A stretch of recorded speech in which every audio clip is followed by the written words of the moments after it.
quick. Oh, that's a really cool logo. I'm special. It's me, you. We got a special kind of friendship. Special kind of friendship. I am not your friend. I am not your friend. Sure you are. Sure you are. Fishing buddy? Fishing buddy? Hi, guys. Happy Friday. End of the goddamn week. Snorty's first in-house today. And then we got Gambit, second in-house. And Shirley Levasseur. oh, Shirley is here. Hi, Shirley. Happy Friday to you. Happy Friday to all you guys. What's this? Did I see Dashiell Hammett? No. I've seen trailers for both Scarlet and Hamnet. I have two, and I don't remember them at all right now. Yeah, I'd have to go watch them again. Yeah, I don't know if that's good or bad. It's just I watched a lot of trailers this week. I think it was about 20 trailers this week.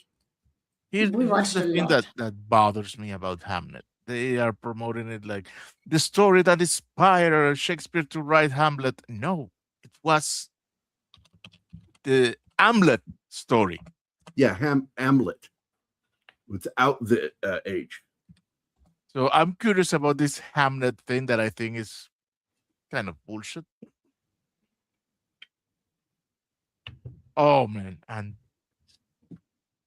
don't even get me started with well, first of all, Jessie Buckley is in it, and I don't like her at all. Emily Watson is hit or miss with me. I don't know who the fucking Paul Mescal is or Joe Alwyn. Just a bunch of young fucking people with older female actors. It's weird. I do love Emily. Oh my God. I just always will remember her in Equilibrium. Who? Oh, Which one? Emily.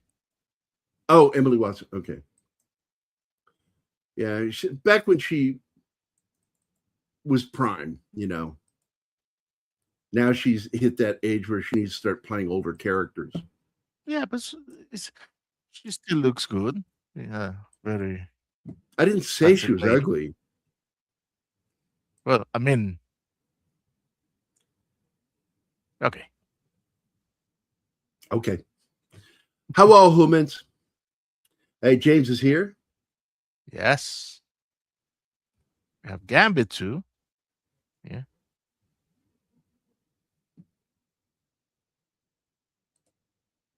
Yeah. Personally, I like the Norse film that came out 2 years ago. Oh, the Norseman? Man, that's really good. Man. That's really fucking good. That's a better version of Hamlet. And I prefer that film.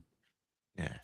And I saw that movie, and then I hear people that say that denies that the Lion King is a copy of Hamlet. I said, no, it is. He got caught in one of his private correspondences. He actually referred to the character as Kimba. Kimba playing Hamlet. It's the same story. It is stolen from Kimba, the White Lion. The uncle that betrayed the king. And I believe Kimba was inspired by Hamlet too. And he wants to aim at creating a new kind of animation for the 21st century audience. I don't.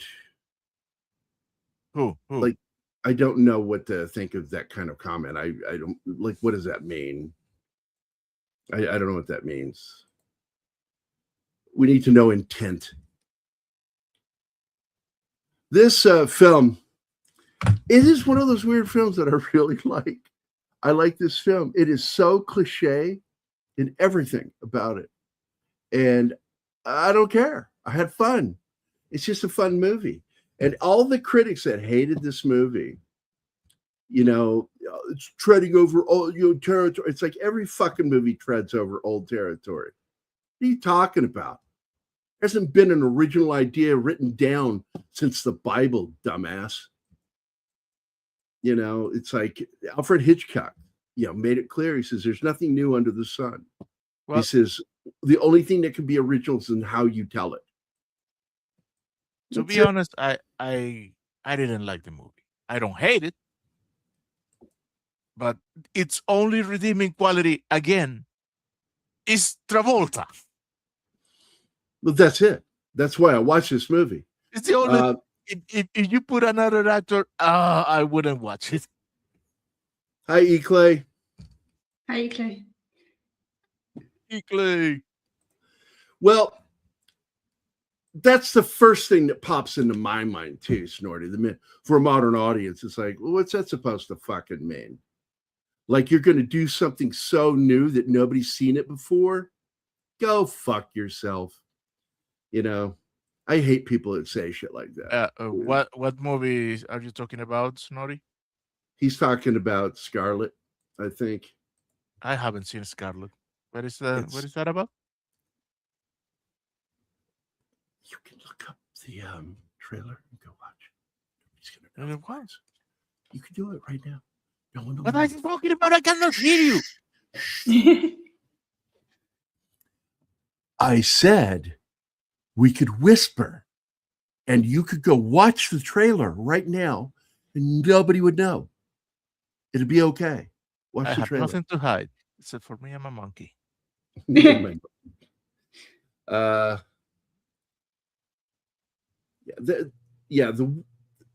they love to use these little catchphrases that don't have any actual value for a modern audience. What's that supposed to fucking mean? Because the modern audience is going to change and that movie's going to continue going. Will it be for that next modern audience and fuck any audience before? People who use modern audience, I just want to punch them right in their fucking privates. Just drop down and boom, right in the crotch. Scarlet hey, Bumpy's an here. anime? An anime? Yeah, movie? it's anime. Oh. Yeah. Don't care. John Travolta deserved an Oscar for the Fanatic. It was a terrible movie, though. Hey, Bumpy. I don't know if you like that movie or if you're just fucking around. I think he's fucking around.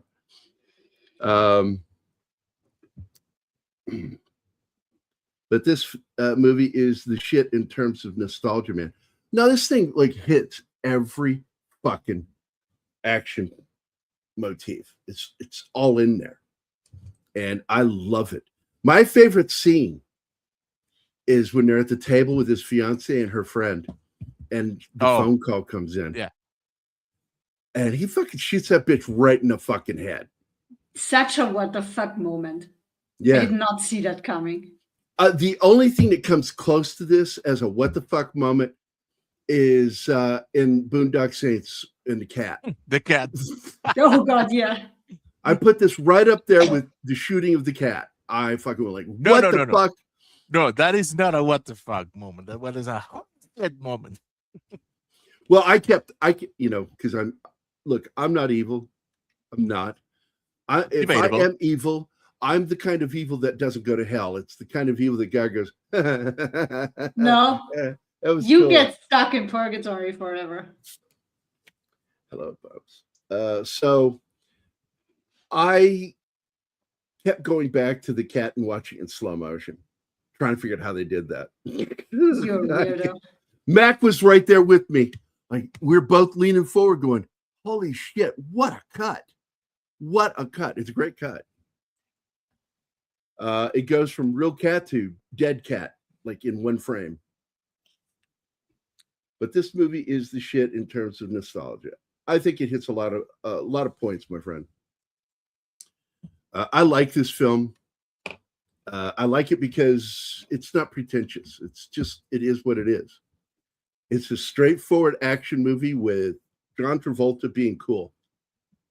Yeah, Something but unfortunately it flopped because it had a budget of 52 million and made just a little over that worldwide. because there were talks about turning it into its franchise, doing sequels and shit, but because financially it was such a flop, it didn't happen. And it makes me sad because I think that would have been a fun franchise. Oh yeah. And and more importantly, Travolta could have gone out on top with a nice little franchise of his own, but it didn't happen, man. So he had to go back to flying planes and being gay, closet Secretly gay, yeah. Secretly gay, closet gay, and it's got some really good effects in it, and the violence in it. And he did, according to him, he claimed he did 95% of his own stunts in this movie. And he was really excited that they trusted him to be able to do the physical shit. And he relied very much on the fact that he was an athlete and a dancer. So he had that training all his life. He was used to learning choreographies. That always helps with fight scenes. Yeah, fight choreography, whether it's with guns or fists and feet, having dancing in your background is so helpful to that. And I'm looking forward to talking about tomorrow's film too, because despite my issues with that movie, I really do like The Punisher 2004. I thought he made a good Punisher, and I thought Travolta was a good villain in it.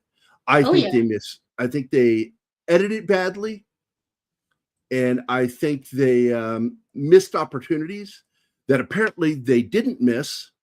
It was cut in such a way that a lot of those opportunities were cut out. And I'm like, oh man, there's a whole other film I've never seen. You read my mind. I think a re-editing of that movie could improve it greatly with just minor changes. Yeah. One of the things I would have taken out is all the excess interactions with his fucking weird roommates. I'm not talking about the girl, but the two guys, this is just fucking, that was really just off-putting. Like the Punisher interacting with that is just weird. And I didn't like it. I felt it was goofy. And I don't like goofy in my films. If I'm supposed to be watching a Punisher film, it should be devoid of any goofiness. Are you doing tomorrow's show today? Yeah, I'm just saying. I'm talking about it. He said something. I'm responding to him.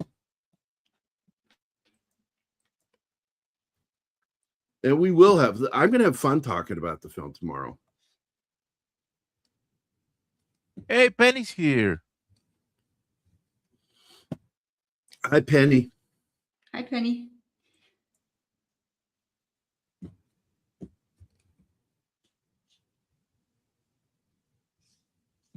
Oh, yeah. There was a great connection to Pulp Fiction in this movie. The burger. Yes. Yeah. I love that bit. The Royale with cheese. And I thought it would have been hilarious if he had asked a question like Sam Jackson did about the Whopper. Yeah, I didn't go to Burger King. It wouldn't make sense because the other character, of course, knows that it's a quarter pounder. It's been living there for a while now. Yeah. The movie itself is a nod to James Bond with its title, because it's a nod to From Russia with Love. And at one point, the movie's title, I think, was To Paris with Love. And it got switched over From Paris with Love, which is a more direct connection to From Russia with Love. No, I like that. It's got great action in it. I love the gunplay. Let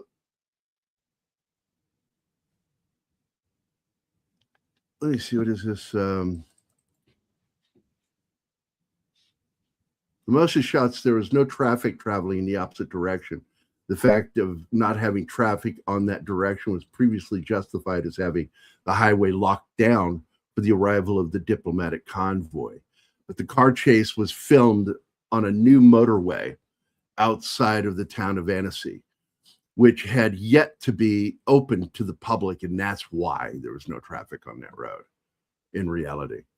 But this film came out around that time where they started adding cars to action scenes digitally. To add to the excitement and danger, the risk. Hi, Penny.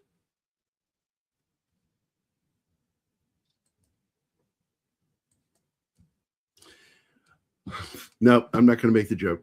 I'm not going to do it. You better.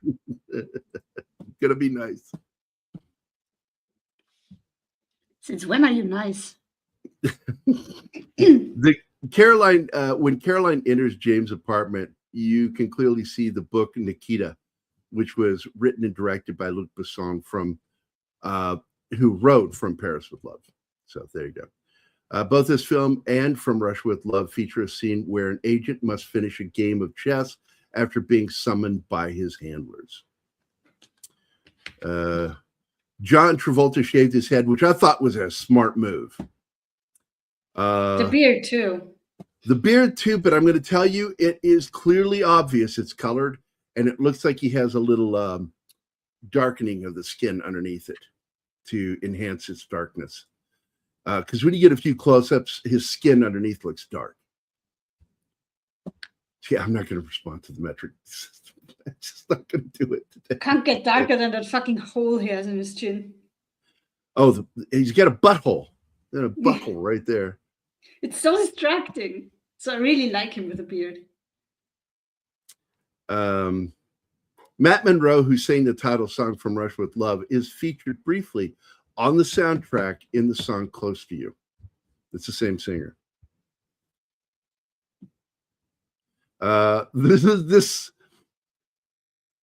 Okay, yeah. There's a scene in this film that specifically inspired Skinhead John Travolta meme, if anybody's ever seen that. Nope. No. Okay, let me go find it. Skinhead. Oh, you can put it right side by side with Ed Norton. Yeah, here we go. All right. The thing about it is it changes all the time. And so I'm trying to find one. Do you like COD?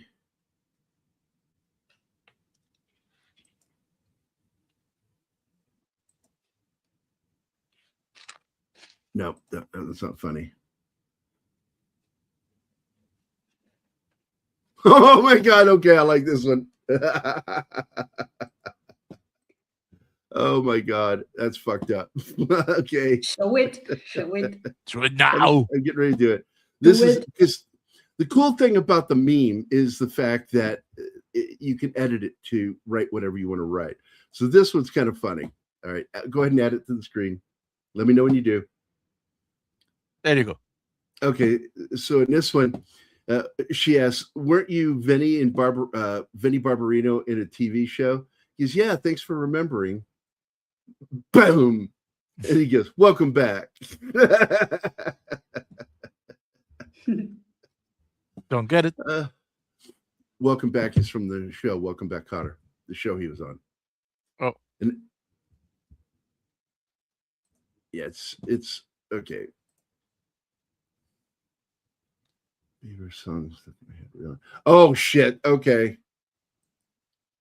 Copy. Image address. And here we go. Another one. I have this one Justin Bieber song stuck in my head. Really? Let me fix that for you. You have been saved. Yeah. It's brutal. But that's the John Travolta skinhead meme.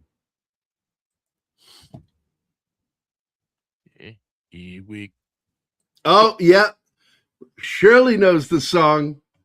I played that for actually Anima watched the think the first 2 episodes of Welcome Back Kotter, and she enjoyed it.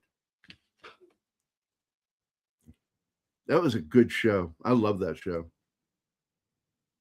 Up your nose with a rubber hose. Hey, it's like Vinnie Barbarino, I think, was the origin of Andrew Dice Clay. I think the one that we used to do at school all the time, which was annoying to every teacher in the world, was they would say something. We go, what? Where? Who?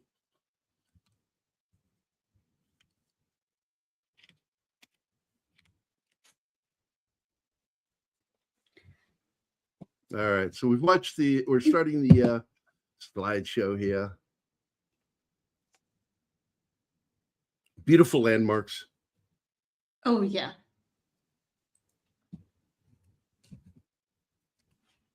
I have 2 loves, my daughter and Paris.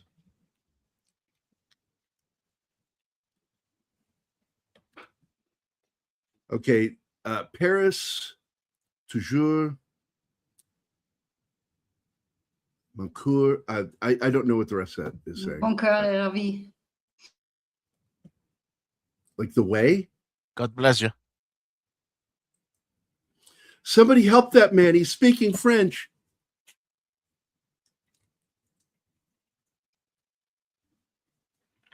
Why is the subtitles in French? Gary, that's racist. Oh, it means my heart is filled with joy, basically. Oh, that's nice. Oh, mine is filled with blood, but okay. You don't have a heart. My heart is filled with joy. That's why they got to do surgery. Oh, God. I hope I don't die. By the way, I want to send a shout out to my buddy Richard Bonk. I haven't said anything because it scared me that he was in the hospital and he was having pain. And come to find out, he had to have something removed from inside of him. And already after 3 days in the hospital, he's home and chilling. So it's going really well. And of course, Richard Bonk is really one of the best comic inkers I've ever known or met. I love his inks. I put him right up there with Graham Nolan, who agrees with me, by the way. He thinks that Richard's as good as him. I love Gabe Kaplan. He's still alive, isn't he? Ron died. Ron passed away. In fact, I think the only person left, you got Vinny, Travolta and Boom Boom Washington. I think he's still alive. I did a movie poster with him in it. That the escape from precinct, whatever it was called, or cell block something. But I love Gabe Kaplan, man. Gabe went on to become a professional gambler. And that's what he does.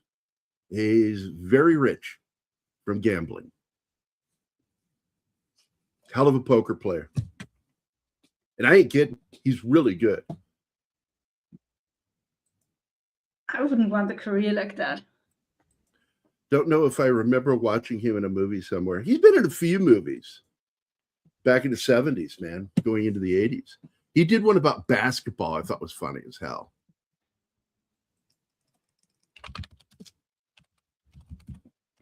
He also lived right next door to Groucho Marx, and they became friends.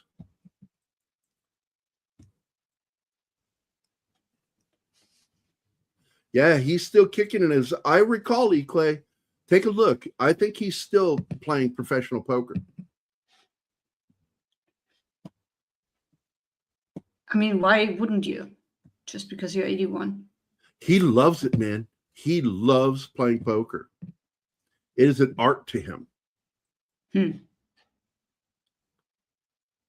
Oh, my God. Yeah. The Battle of the Network Stars, the controversy of that between him and Robert Conrad from Wild Wild West.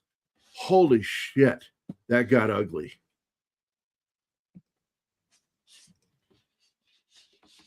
But Gabe Kaplan, I always thought he was funny, man. Hilarious dude, good stand-up. And I'm gonna go look. Let me go look see some of his films. Yeah, where do I know him from? If I do. Welcome Back, Kotter. Yeah, you don't remember. I say words and it means nothing.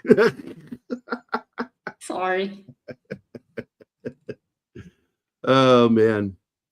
But he let me find some movies that he served on that I thought were good. Sir. Where the hell? I swear to God, I fucking hate IMDb the way it's set up now. His last appearance in something was BoJack Horseman as Abe Ziegler. Wow. He played Groucho in a Groucho biopic film back in '83. I didn't like Tulips. Didn't like Nobody's Perfect. That was the Fast Break was the movie where he plays the coach.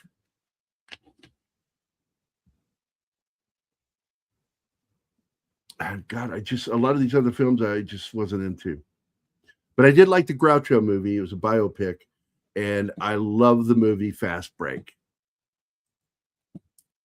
And I can open up Fast Break just to show you what this is. Great poster, too, for the film. From one of the artists that worked for Mad Magazine. Mad Magazine. Favorite magazine of Mad Mardigan. There we go. Fast Break, 1979. And the thing is, he can play basketball in real life. He played basketball and he was on the track team in college. And that's why that fight started between him and Robert Conrad. Because he thought he was going to win and Gabe Kaplan kicked his ass. Oh, Reb Brown. I'm friends with Reb. Good guy. He was the first live action Captain America on TV.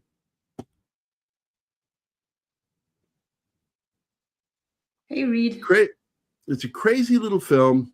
David Green is a New York basketball enthusiast who wants to coach. He is then offered the coaching job at a small Nevada college. He brings along some players who are a bit odd but good, like Swish, who these are characters. They're getting way too into the weeds on that fucking description. Never do that with a show summary, movie summary. Start naming characters that people don't know. Not a good idea. But that's about it. That's about the only film he was in that I liked. Outside of the TV movie Groucho.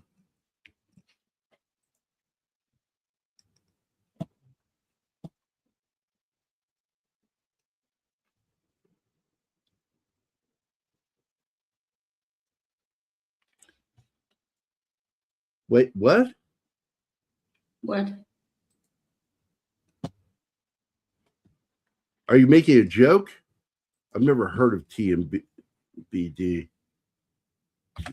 DB, you didn't. He's morphing into Joe. Yeah.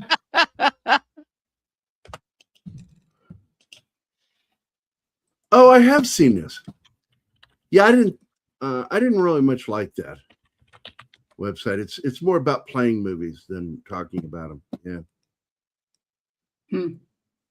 That's not helpful to us anyway. It's a free website to watch stuff. So I get what you're saying. Read by Nature is here. What's up, Raid? Hi, Raid.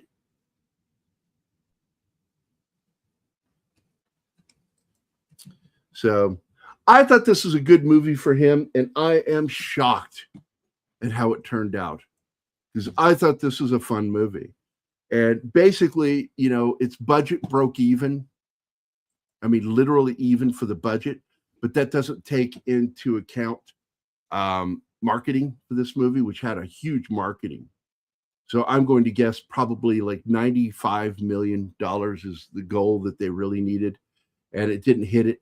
But it did hit it with the home video market. Isn't the marketing included in the budget? No. Okay. Which is stupid. Yeah. Peter Travers, Rolling Stone, gave it. I'm sorry. No, it's okay. 1 star out of 4, stating From Paris with Love has no vital signs at all, just crushing dull repetition that makes one noisy, violent scene play. People like that, they get paid by the word. I had fun with this movie. Yeah, it's a fun movie. It's not something I'm going to fucking write home about if I was overseas. But no, it's just one more most unlikely partners get partnered up and actually do the job. Yeah.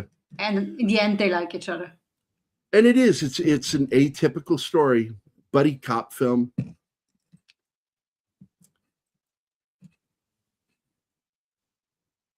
And I like how he wants more action. He wants to do more in his job, and then he gets to do it, and he is in way over his head all the time. And how he's carrying that vase full of cocaine around all the time. So funny. Now, oddly, in the trivia, it says widely considered John Travolta's last blockbuster movie, and it's not a blockbuster. No. I don't know why someone would say that.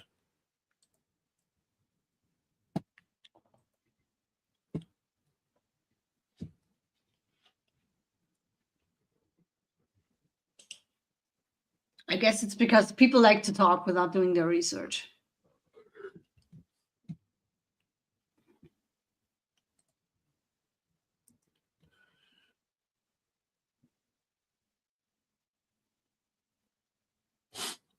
Well, the one thing for sure is, Travolta was always kind of known for his hair, even though a lot of the time it was a fucking toupee, because he's balding on top. He started balding when he was young. Really? Yeah. I didn't know that. Yeah, I think it started in his 30s.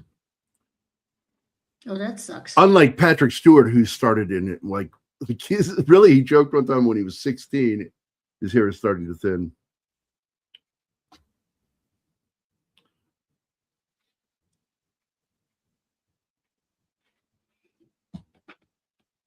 But he looks good with a bald head. Now, I will point out something that John Rhys, whose his character's name is Rhys. That was odd.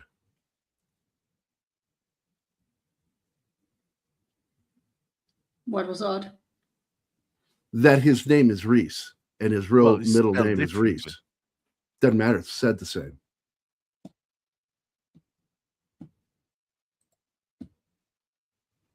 I think that's just a coincidence. I don't know. Is it? Yeah, and if it isn't, it's not a first time that a character gets named Jack Nicholson has been called Jack in many films. Oh, yeah.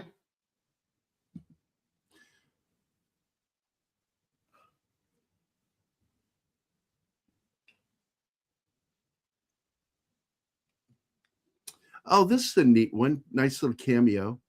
As Rhys calls his girlfriend from the Eiffel Tower Cafe, you can see Kelly Preston sitting behind him. She's wearing sunglasses and is seated at a table with 2 children. Oh, that's a nice touch. Yeah.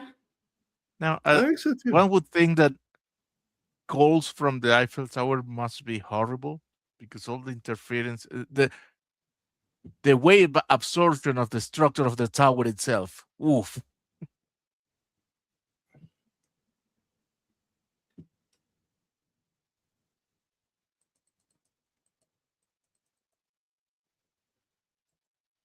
Man.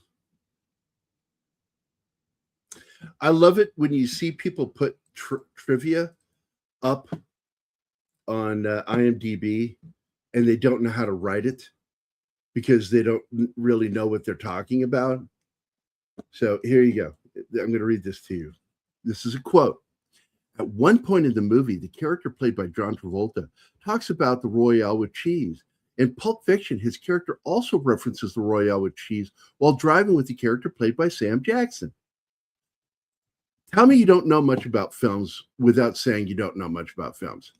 That entire quote is, or that I just read to you, is just dumb the way it's written. Why? The way you would write that is that it was a clear homage to his character in Pulp Fiction in the scene with Sam Jackson. That's how you would write that. Because this just shows he doesn't understand that it was intentional, the way he wrote that. Okay. Yeah, he writes it as if it's a fun coincidence when it's clearly not. Not a Oh, fucking it was, coincidence. it was clearly on purpose. On Yes, purpose? purpose. Yes. God, let that one Travolta, continue. Travolta also does a little homage to another film he just did before this one, which was The Taking of Pelham 123. And it's because his character keeps saying, check me. And that is a throwback to the other movie. Just funny stuff they threw in. Patty Stew looks better bald than he does with the toupee Roddenberry wanted him to wear for Star Trek Next Generation. Oh, I can't picture him with hair. Oh, that wig was awful.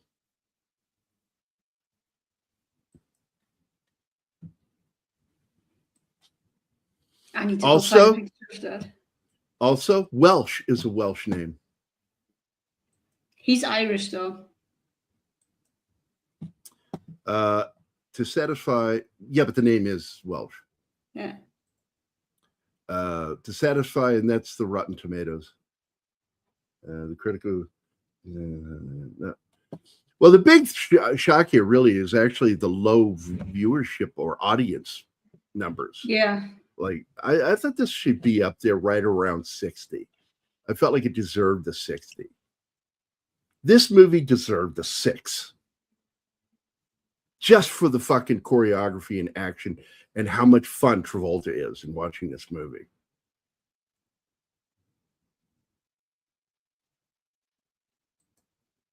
I love the way he fucks with these security guys. Oh yeah.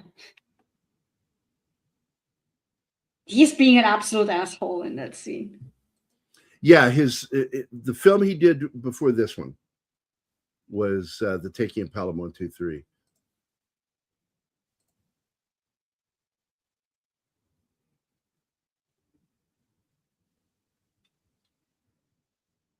The 74 one's the better film, period. I mean, it has Walter Matthau. Gotta be good with him in it. Well, Matthau and Robert Shaw. Burton. Yeah. Who? Wait. Who are you saying? I may be. Oh fuck! I may be confused about the actor. Robert Shaw. That's the one, Robert Shaw. Yes, I was going to Richard Burton.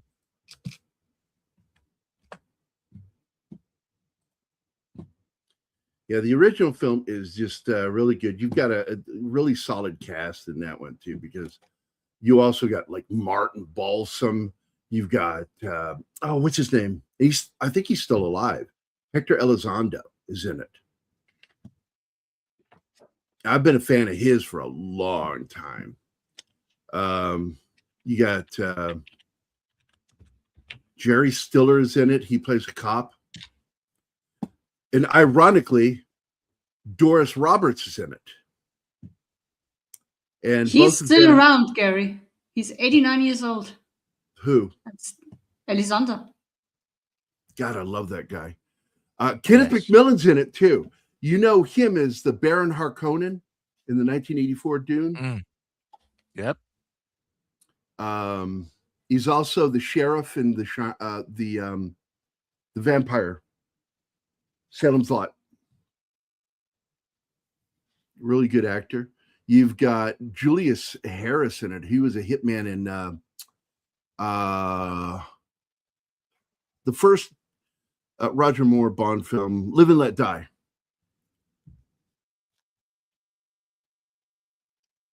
Great. Now I have that song stuck in my head.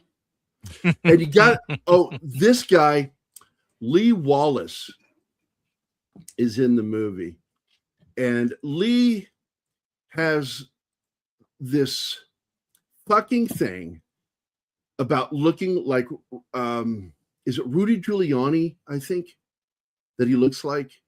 And so he has played Meyers in multiple films, and one of them being Batman 1989, and also in The Taking of Pelham 1, 2, 3. He was also the mayor of the town where the fort is in what's her name's Goldie Hawn, Private Benjamin. I haven't seen that one. Oh my God, we're gonna do that movie. I fucking love that movie, man. I went to see it with my dad, and I laughed my butt off.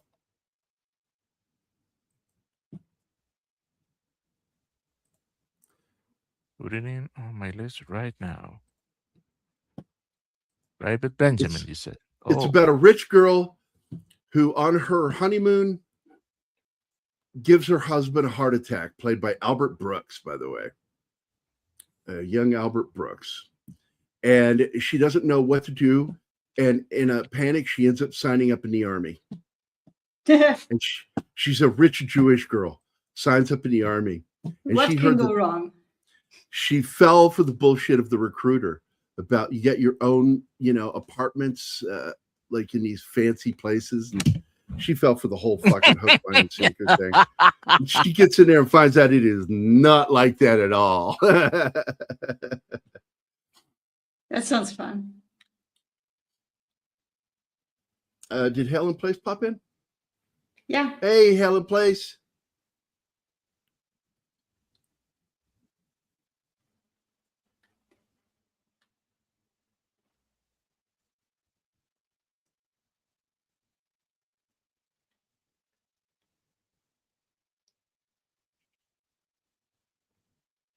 Yeah, that is pretty funny. I agree.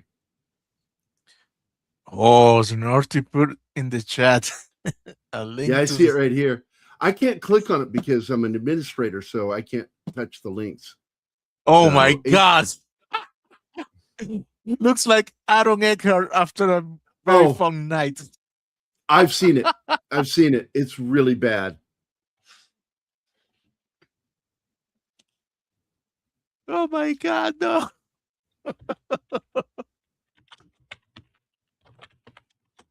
Okay, let me get that picture. Yeah, I'm looking for it right now.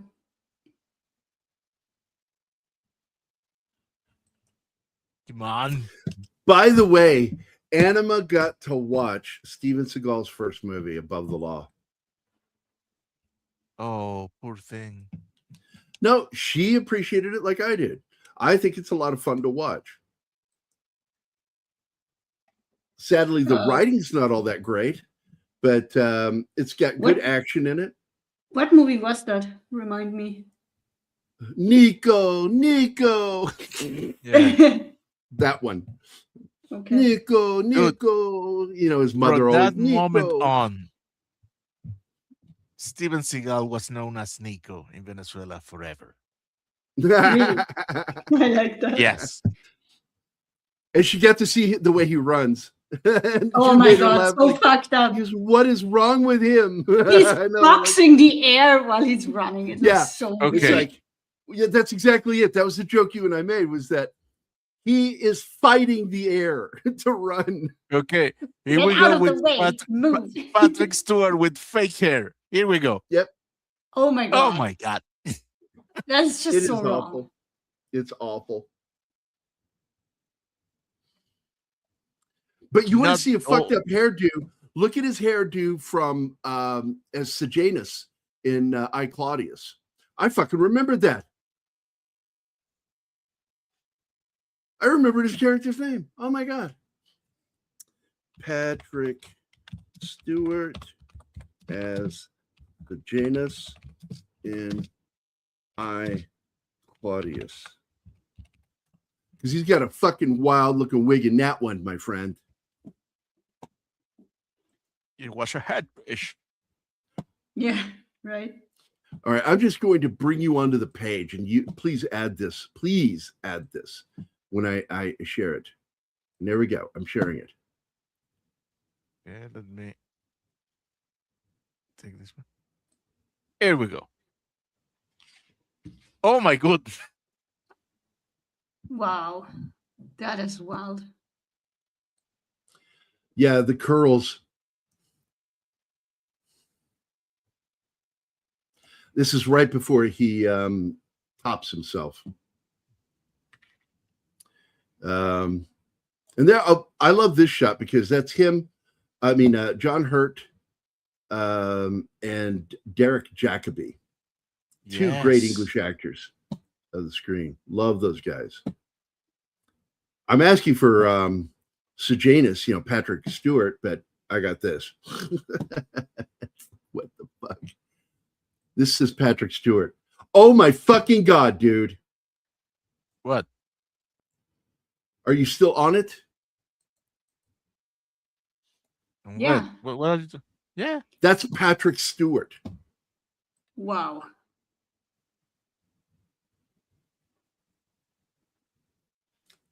I don't know what the fuck that's from, but holy shit. Patrick Stewart could have played. That's what I'm saying. He could play Tarzan. And at least they'd be happy because he'd be a proper Englishman. Yeah. Yeah.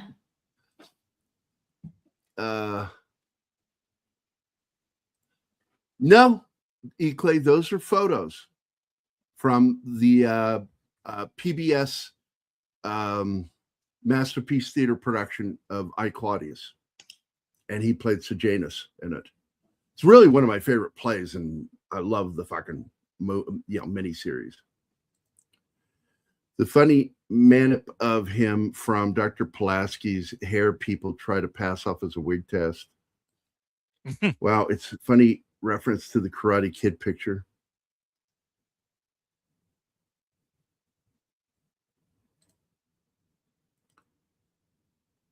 The muscular one, I don't know, man. It doesn't say. It did not say.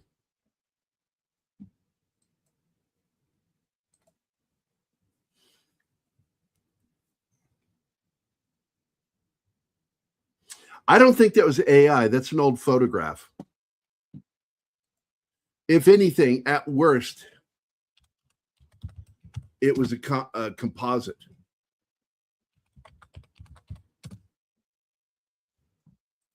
I'll see if I can find more about that image.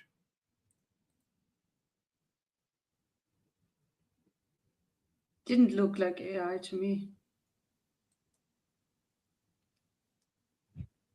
1970s photo. Oh my God, somebody wrote on there, Captain's Hog supplemental.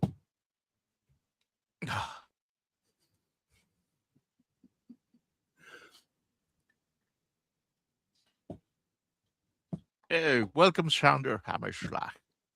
Hi, Sander. I'm looking to see if I can find a reference to this photo.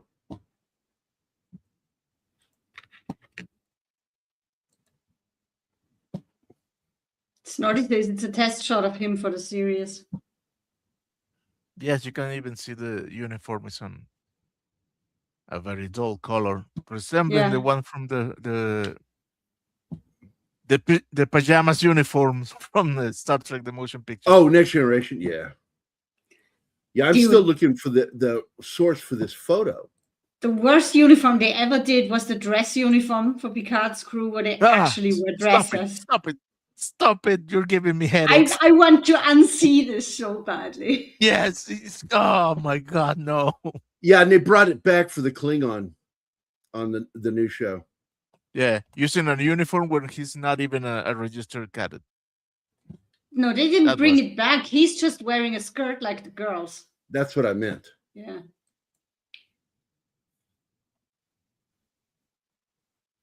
And I don't want to call this show Star Trek because it's not.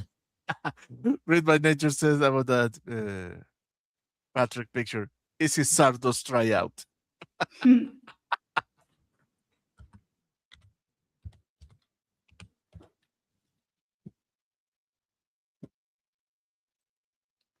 Oh, Sandra is greeting us in French. Okay, that photo is from a production where he played Oberon. So I'm going to now go look for that.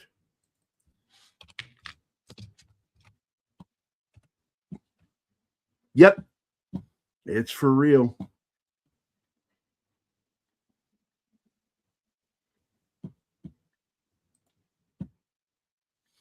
That was from a production. Yeah, he played the King of the Fairies, Oberon, in Royal Shakespeare Company's 1977 production, A Midsummer's Night's Dream. So now we know what that is. We get even more pics for Anima to enjoy.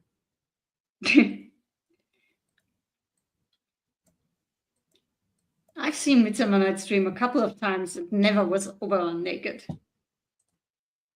That's just weird. Here we go. So I'm going to share it again. More pictures. Share screen. Patrick is Oberon. Share.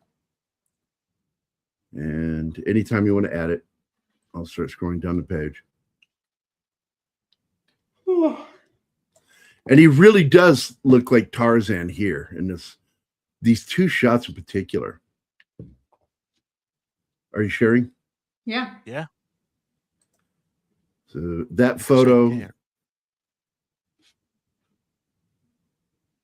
this photo, and then apparently also a friend of his is in that play with him there. If that's true, that would be interesting. I know they had to have done productions together at some point. Him and I just forgot his name, played Magneto. No, they say that they never share.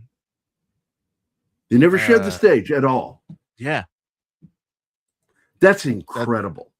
That they were, well, that's what I had understand, that that was they liked the most about X-Men, that they could finally be together on stage. Ah, Sandra says, bonsoir, Anime. Bonsoir, Maltine. Could be complete bullshit, but nothing for me. Oh, okay. Oh no, there it is. Okay. No, you're the first one. Yeah. Bonsoir, Gary. And of course, I need to call 911 and to help save Sandra from speaking French. Oh man, I just gave you a straight out Hong Kong Bruce Lee Shaw Brothers Kung Fu motherfucking chop suey action, and you're worried about this candy ass street gang. Yeah, but like I said earlier, he's in way over his head with all the speed action, and Travolta is just a badass who's killing them left and right without giving a shit. Yeah, I know, right? King of the Fairies. But that's who Oberon is. So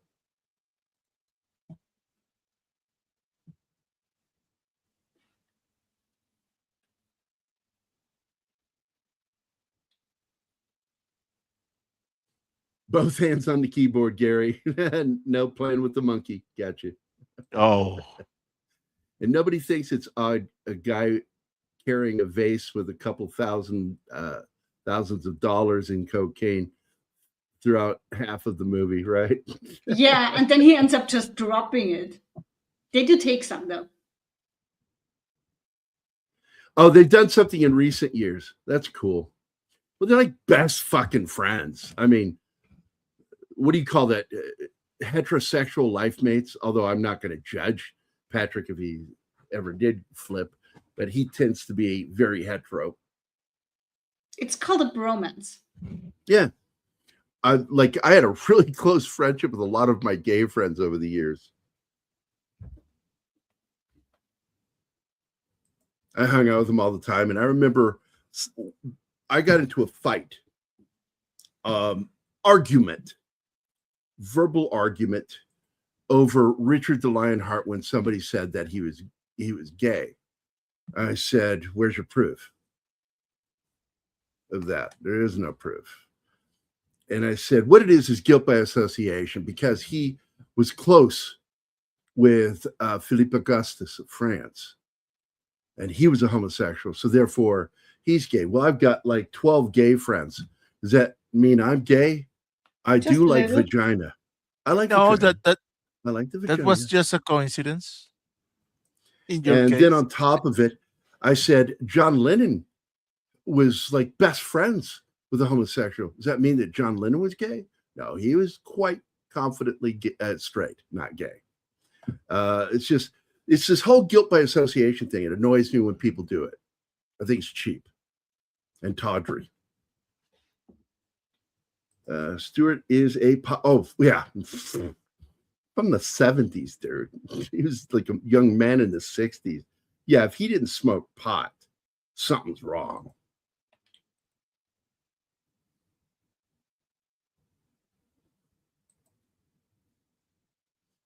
What did I say one time? I said, yeah, homosexuality is everywhere. I mean, it's all over Europe, half of England. Which half? The male half. Because that's an ongoing joke with Americans over the English that we kind of just presume by the way they talk that they're gay. And they're not. It's just they're very proper sometimes when you get certain people with the posh English accent in particular. Yeah, that's who I'm talking about. Brian Epstein. Fix your keyboard, Captain Caps Lock. Absolutely, Sander. Because Epstein, and that's who I was referencing when I said that about Lennon. Lennon was close with Epstein, not gay. It's like this whole, guilt by association thing is bullshit. And it pisses me off when people do it. Like what they said with Richard III in particular was when he was in Damascus and he had to lie prostrate in front of his army to apologize to them. And they're like, for what? He clearly was buggering some boys or stuff. And it's like, you presume a lot because here's your problem. You don't know history. You know what they did to even royalty if they were found out to be homosexual? They would be drawn and quartered. Sometimes worse.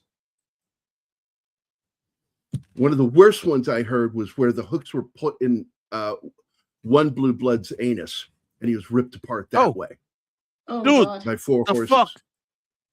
Stop traumatizing us. History. Hey, if I can live with it. No. Bad theory. Yoko, oh no. You got to do it. You got to do it like the gay mustache guy from Family Guy. Yoko, oh no. Oh no. Oh man, not anymore. England has a lot of people who won't tolerate that now. If you know what I'm saying. Wait, what are we talking about, brother? What are you talking about there? Gay people, I think. Gayness, homosexuality in England. Well, a lot of the English have always just not cared. Go about your fucking life. What they've got a problem with is all the activists that are going on and are getting fucking angry about it. You're finally starting to see about that. I think he is, without knowing it. There is a frustration with the English populace of some of the shit they're being forced to deal with. Oh, that? Oh, yeah. Yeah. RAPE. It's what they need from me. RAAPEE. What is wrong with you? Seriously. Please stop. Move on. Move along. Move along. That would be an interesting discussion for one day, right there. King Edward II.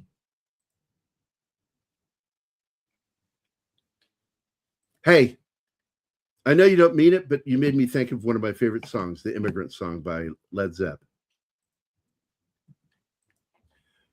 The clip of John Lennon playing with Chuck Berry. Oh my fucking God, I showed that to Anima.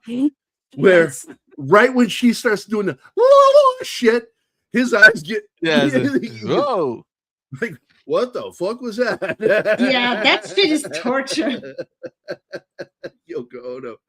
And there's that song by Bare Naked Ladies, Won't You Be My Yoko Ono? And then it goes into what should be an instrumental, but instead the music breaks and then somebody goes and then it goes back into the song. It's fucking crazy. Have you never heard that song? Anybody? No. Oh, No. All right. I'm going to find it for you. This is a classic Bare Naked Ladies song, and it's one of my favorites. Bare Naked Ladies. I love that band, man. The title has nothing to do with that. Be my Yoko Ono. There we go. I'm going to copy the video and I'm going to share it. Please let me. There we go. Thank you. God. Yeah, YouTube is not happy that I have ad blockers on. They can go fuck themselves. Be my Yoko Ono. Bare Naked Ladies.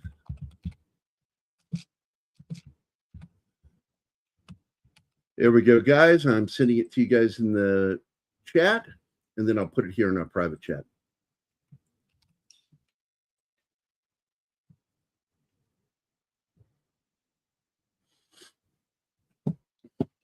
Yeah, the vase. That fucking vase. Just walking around with it. Clearly not feeling comfortable about it. Yeah, it's like my problem with film critics in general and people who are overly critical is, you know, they expect every film to be completely new. I actually like films and enjoy films that just follow patterns and cliches of other fun movies. And that's what this is. This is just another film. We got a new film called 1 Mile coming out with Ryan Phillippe. It's a two-parter. It's two movies that's releasing on the same day. 1 Mile, Chapter 1, 1 Mile, Chapter 2, which is basically like it should be called Redneck Taken. Yeah, I agree. Because that's kind of what it is. His dad's going to go camping with his daughter and then take her on an adventure of going from college to college for interviews. And before they do, they go camping and they end up in a place where there's some fucking dangerous hombres out in the woods that kind of want to take her. The movie? It's called 1 Mile, parts 1 or Chapter 1 and Chapter 2.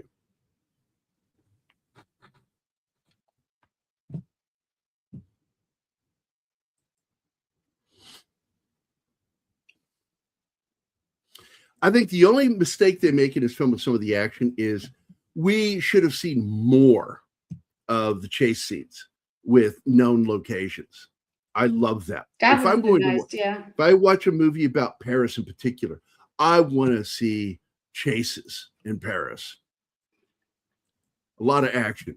And I mean, you get a lot of action in this movie, but it's kind of in close and more intimate and less about the broader chase scenes. And I think that's what's missing in this film. I mean, the one towards the end where he's hanging out of the window trying to shoot at them, that was insane.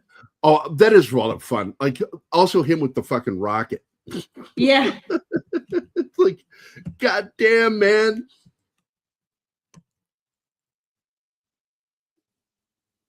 And they did use green screen for that. We saw that in the making of. But the car is moving around like crazy in front of a green screen and he's just hanging out of the window. Oh Pretty my wild. God. Shirley, you know the song, right? That's a classic, man. Paris is, look, I've been to Paris and I really liked it. And my two favorite places I got to go to in Paris, three favorite places, the Napoleon Bridge, I got to go to the Sacré-Cœur, and I got to go to Notre Dame. And I didn't really need to see anything else. I did go to the Eiffel Tower. I went to the top of the Eiffel Tower. My dad freaked out, didn't know where I was because he misunderstood his own instructions to me, because I felt I understood what he was telling me to go up, because he wouldn't go up. He's scared of heights. So I went up, and then I went down to the lower level, and he was supposed to meet me there, and he wasn't there. And then he ended up going all the way to the top looking for me, all the way to the bottom, started talking to gendarmes trying to find me. And I was over there kissing a fucking French girl. Yeah. And she was like making out with me. And my dad's like, you know, he's always said this. He says, it was really hard to get mad at you when a girl was making out with you. That sounds like a movie plot. Well, I told you what happened when I got my cherry popped. And the next morning, my dad walks in, and he's like he sees her get out of the bed with me naked. And then I get out of the bed naked and pull on my blue jeans, button-up blue jeans, because I learned when I was about 12 to stop wearing zippers. Yeah. And so Dad didn't say a fucking thing to me. He looked at her, and she walked past him, and her titties like brushed him going out the door. She was, I'll see you at breakfast. And he's like, uh-huh. And he turns, he looks at me. I get dressed, and I'm like, we go on Pop? And he's like, yeah, let's go. And he never said a fucking word to me, and he knew exactly what happened. 13. And she was 18. Girls liked me. I have those big kissy lips. I know it's like, D-Bud, I'm sorry, man. I joke about being gay. I'm emotionally gay. I really do like girls. It's true.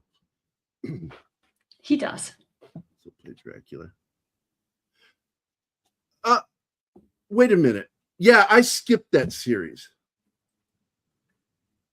And I'm trying to remember why I skipped it, because I know the BBC one made him gay and made it modern. And I'm like, fuck off. But I'm trying to remember why I skipped the 2013 series. Well, that's why when I tell people how to pronounce my name, if you go to my Facebook page where it says how to pronounce my name, it's Gay-Ree.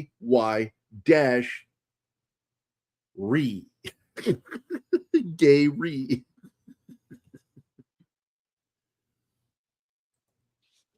It's a weird thing. I actually like shopping.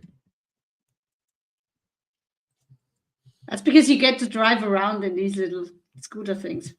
And it led to one of the funniest moments, because I always went grocery shopping. I like grocery shopping. And Mac went with me one day, and I was trying to find everything on my list, and he didn't mention to me that 4 rows back, going row by row. I tried to do it organized, and we get about 4 or 5 rows down, and I said, "Where is this? Why isn't it on this row? This is where it belongs." And he goes, "Oh, it's back there on that first row." And I'm like, "How do you know that?" He goes, "Well, I saw it there." "You saw it and you didn't tell me." What the fuck is wrong with you? Why wouldn't you tell me? And I got really mad at him, and then he just snaps at me. He says, "Well, I'm sorry, I've bruised your vagina." No, he said, "bruised your pussy." And he turned and walked away, and Ultra Rob and I are standing there, and I'm like, and I looked at Rob, and Rob looked at me, and I just went, "That was a good fucking burn." I'm going to feel that for a while. That was fucking awesome. Like, good God, he said that to me, right to my face.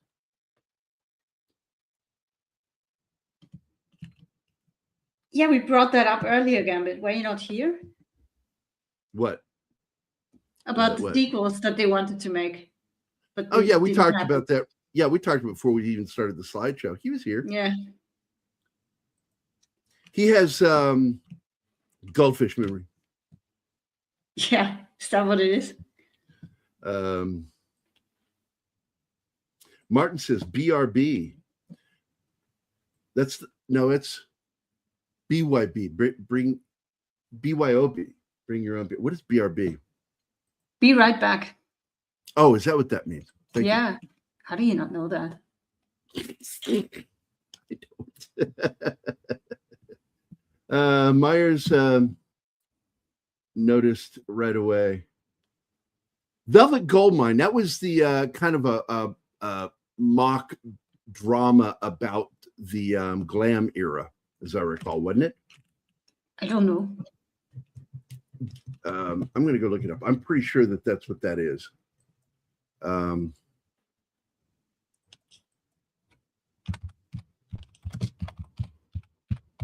Where guys like to dress up in glam. Yeah, Velvet Goldmine. 1998, dude. I remember that fucking movie. I thought it might be something about like David Bowie and all that shit, but it was just a fictional film. And I ended up like watching it and was like, it was okay. It wasn't great. Cool music though. Yeah, Christian Bale in it, and you had fucking Obi-Wan Kenobi. What's his name? Ewan McGregor. Oh, we lost Martin. No, it's just in the backstage. I don't know why, but if we lost him, we would have lost the slideshow too. Yeah, I like that one. BYOB, bring your own bear. I would not want to go to a party with a bear. That sounds dangerous. The Spy. Oh, wait a minute. Speaking, this is a spy genre film, and it is interesting to note that I fucking talked about that for like 10 minutes earlier, dude. 10 minutes of talking about the connections between that movie. But thanks for reminding everybody, buddy. Yeah, I talked about this too. Yep. Over the years, he has been wearing wigs, a toupee mostly. That too. He's worn extensions and toupees. Because his baldness is typical male pattern baldness right here. I saw a picture of him, and it's the exact same hairline as the Prince, Charles's oldest son. William. When 2019 decided to go bald, and thanks to his friend rapper Pitbull. Fuck yeah, Pitbull. Why do rappers always have weird names? More to the question is, why not? No, I mean, they pick names like Ice Cube.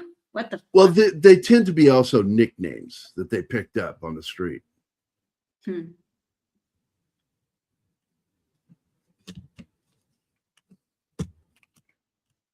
I remember when he smells the plastique, and I told you, I said, yeah, plastique has a very distinct odor. You smell petroleum more than anything. They usually don't do that in movies. That was the first time that I saw somebody smell that. Oh my God, he throws it on the car. I fucking love this. That was so good. He's calmly timing it, and they are exactly where he pictures them to be, thinking they get away. Hey, I'm wondering if he had his head shaved when he tried to kiss that girl on stage for the was it the Oscars or the Golden Globe? I can't remember what award ceremony that was, and she was a little put off by it. I wonder if she would have been put off by it if he was bald, that shaved head. That was way back. That was back when around the time he did the voice of the animated dog, Bolt. Was that his name? Bolt. Yeah, I liked that movie. I fucking liked that movie. That is an animated film I would not mind doing. I thought it was funny as shit. Yeah, Bolt, a German Shepherd movie star, finds himself in a real adventure with the voices of John Travolta, Miley Cyrus, back before she became a piece of shit, Susie Essman, and Mark Walton. Good stuff.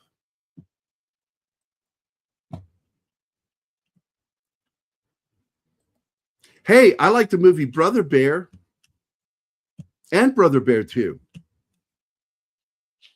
It was the last time we got to enjoy hearing Bob and Doug McKenzie, the two moose, voiced by Dave Hope and or Dave Thomas And oh my God, the guy from Ghostbusters that quit acting to raise his kids after his wife died. Rick Rick Moranis. Moranis. Yeah, Rick Moranis and Dave Thomas. I love when those two get together.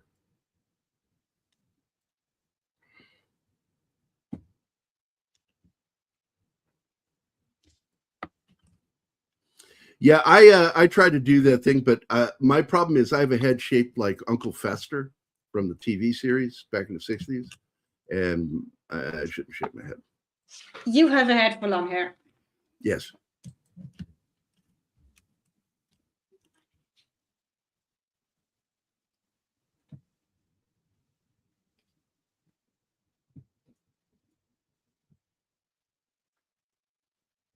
Yeah, I talked about that 30 minutes ago. It'd be so cool if you would like line up with me when I'm talking about these things and then post them right when I'm talking about. Yeah. Don't be mean. I'm not. I would really like that. That'd be cool. That I start talking about something and he's so in tune that he has it ready and he throws it in there right when I'm talking about it. I like that. Maybe you can put a light bulb in your mouth. No, I've tried it. It doesn't work. I mean, I can put the light bulb in my mouth. It just won't light up.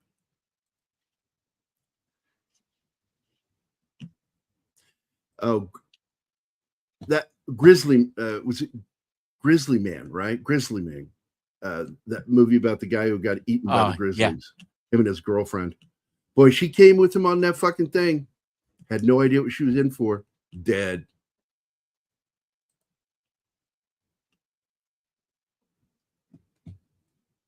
No, line up with me when I start talking about those things. That, like, right when I'm talking about, you throw something up in the chat. And it's like, holy crap, it's almost like we planned this, Gambit. It's almost like we're like in tune with each other. The light bulb has to be in the back door so I can fuck off, Reed. Good one. Nice one. Mine's an exit, not an entrance. Give him a video for that. I like that. Oh, man. On yeah. it. On it. The new one, if we have it here.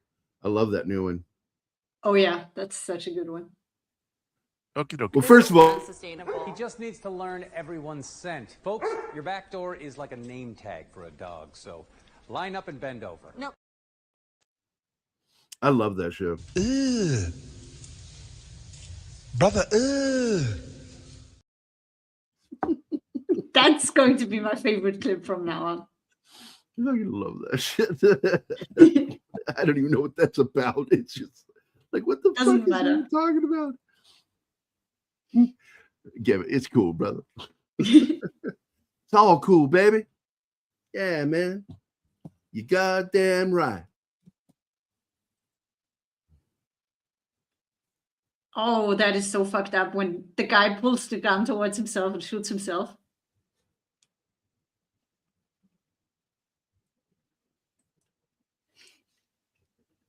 That's just too much for him. Yeah. And here's the burger. Yep. He came up, I got you a Royale with cheese. I'm like, fuck yeah. Pulp Fiction nod. Love that. Oh, Gambit was a back of Lackadaika Street. Really? Yeah. Yeah. Uh-oh, there's going to be. Oh. Yeah, it's on the other stage. Oh, I have it here. Here we go. I've got 5 terrace going southeast on Bakalakadaka Street. And I just turned off the loop if we have to play the other one. Sander is asking for his bakalaka. So what do I do? Twice. I've got 5 terrace going southeast on Bakalakadaka Street. behave yourself. Too late. That ship has sailed. I just remember I was like 12 and my grandmother, God, I miss that woman. She's like, you behave yourself, Gary. Yeah, Gary, you behave yourself. And I'm like, Grandma, I'm always behaving. It's just not always well. Yeah. Gary has a tattoo above his butt that says "Keep clear." No, actually, I have a tattoo that says, "If you can read this, you're too fucking close." I can't believe that Lauren backdoored you the other day. Yeah, that was pretty funny. And here for all of that talk. Look out! That was naughty. His last movie. The world is smaller without that man in it. Oh, yeah. So true.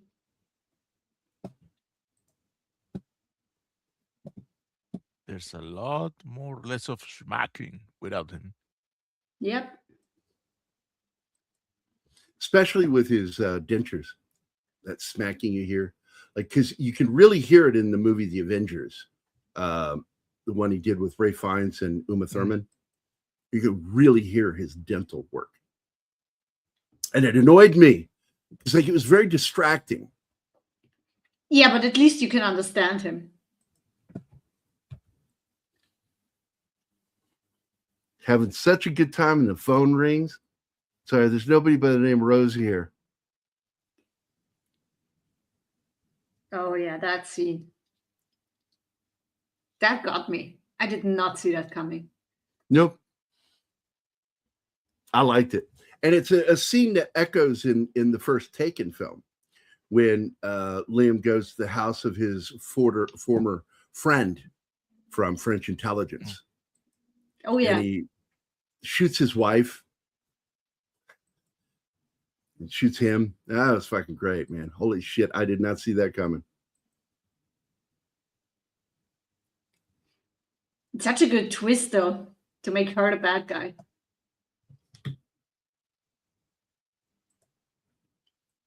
And you go all the way to the end wondering if, you know, if she's savable, and she's not. No.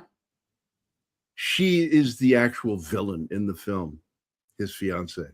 She's a super villain because they were about to get married and she played him the whole time, had the whole apartment wired, including cameras in the fucking bedroom. Oh, no, they weren't going to get married. She was going to be exploded before that. But yeah. Rosie Palmer is better than like a Rosie Greer. Ah, I see what you did.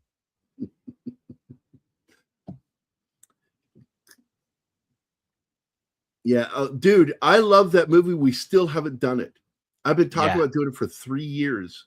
I love that fucking movie. Me too. I thought it was so much better than what it got treated in the theater. Yeah.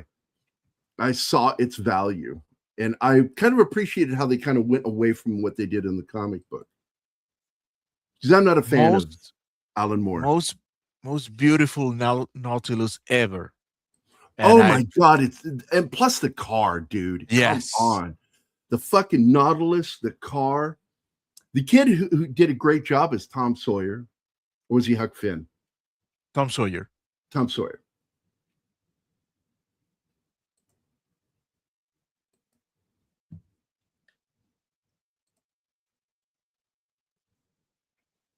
Yeah, he was.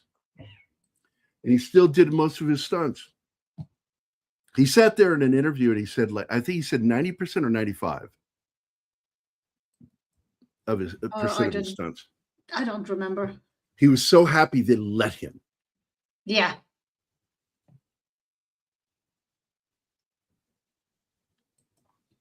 No, he still looks pretty good, dude. Sounds great too. You know, apparently, you know, he made a deal with Xenu, and him and Tom Cruise have slow aging. Yeah, Xenu. Xenu gave them slow aging, him and Tom Cruise. That's the supreme god of the Scientology church. Allegedly. Oh. Allegedly.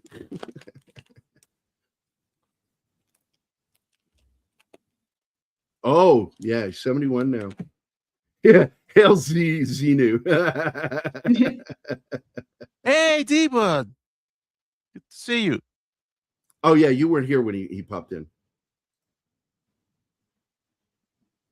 Yeah, he popped in, and I think he was the one who breached. Was that him? I don't know. It's been a while.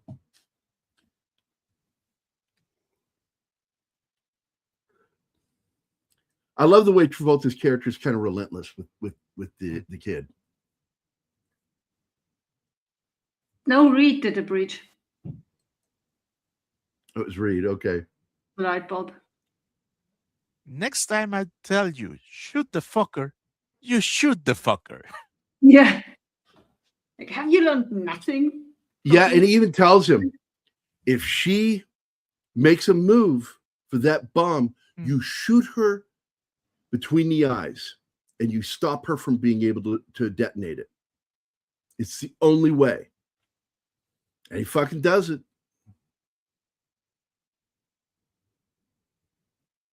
Oh, you got to go, buddy?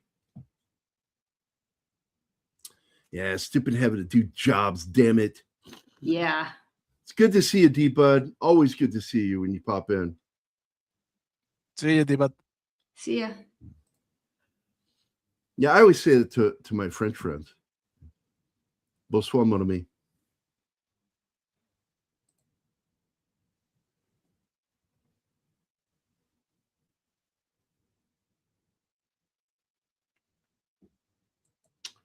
Yeah, because I think that, because Travolta came out while Stallone had already been working for a few years in independent film. And I mean, he appeared in one film called The Out of Towners. Hold on, let me see which one that is. It's a Jack Lemmon film.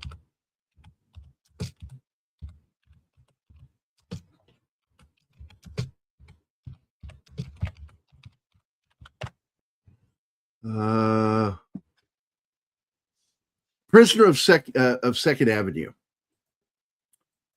1975. And Stallone plays a thug thief in it that Jack Lemmon chases down and terrorizes until he gives him his money back.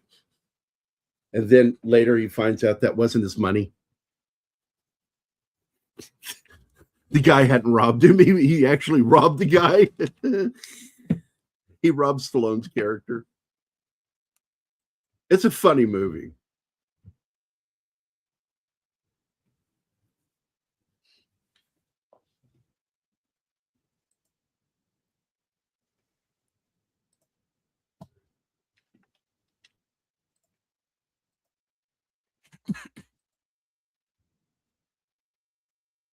The pencil thin mustache. Man, Yeah, I remember when that was a thing. That looks so weird. Well, it was a style. I did it for a while back in the when I was in the Army, because like you couldn't grow your mustache past the corners of your mouth, and so I kept my mustache trimmed pencil thin. The irony is, like, when I was younger, some girl that was friends with Lori said she really liked the way I looked with my pencil thin mustache, and Lori told me about it and I went, really? She does know I don't trim it that way. It's just, that's all it grows in, is that little bit right there. It's like, it's not a style I'm going for. It's just peach fuzz. Yeah, The Prisoner of Second Avenue is a great fucking movie. I also like the other film that he did, The Out of Towners. Good movie. Both of them, I think, within a couple of years of each other. Very similar, stylistically, very similar movies. And what's great about, like, was Prisoner? Yeah, Prisoner is the one that ends with them, and his wife is now, what is it called? The French word for both suffering from the same mental illness. Folie à deux. Folie à deux. At the end of the film, they're both waiting for the snowstorm of the century that everybody's saying is never going to happen. And they're just sitting there with their snow shovels and their fucking hats. And then you hear the radio. Strangely, we have a cold front moving in, and experts are saying we could see anywhere from 2 to 6 feet of snow. And they're just staring at the camera. It's a great ending. Devil's Reign. I remember that movie, 75.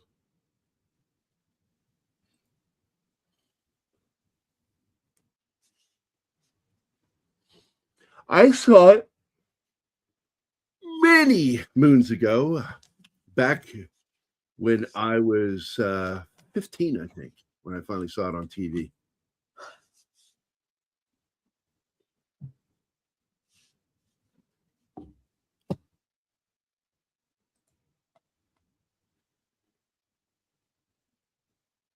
Yeah, that came out when you were 11.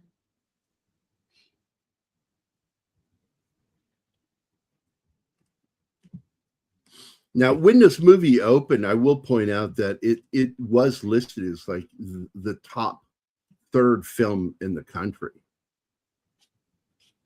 in the charting, because it opened with an $8.1 million weekend. So it was very promising, but it's declined. And it's listed as the number 4 biggest flop from 2010.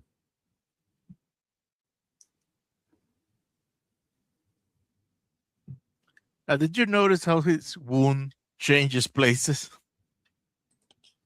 Because he got shot in the shoulder. Then it's on the front of the arm, and when the second time he appears in his apartment, it's on the side of the arm. Huh. I got to go back and watch that. I did not notice that. I really didn't. I didn't either. We usually wound. spot shit like that.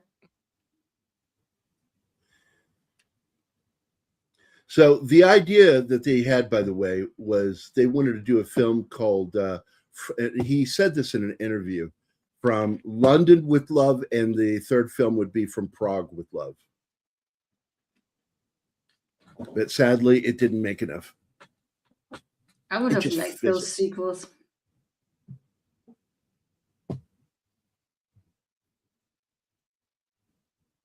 That would have been fun. It was when it got released for home video, it was the third largest selling DVD.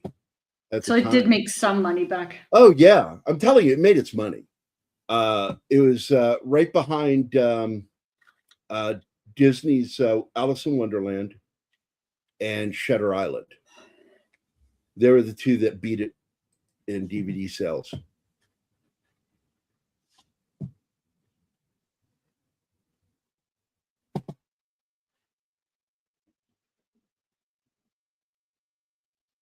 That car chase was so good. With him hanging out that window. I like that. Well, I love the whole thing that he needs to see if that's not her in the car, because they think she's in the car. And Rhys is telling him, no, she's here. I saw her. And he gets up alongside her and sees that it's a mannequin. He goes, mother puss buckets.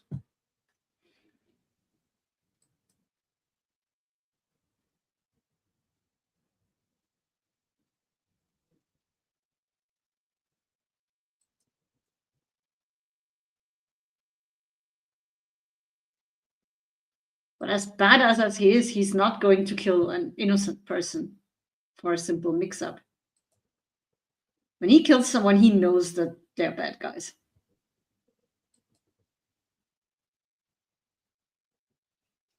Yeah, collateral damage is something that the people who work for, whether it's for the military or for clandestine services, they understand it's a risk, but they prefer it not happening. And I've never heard of an operator who went in haphazardly and potentially risking people's lives for no good reason. Well, that would possibly lose him the job anyway, doing that.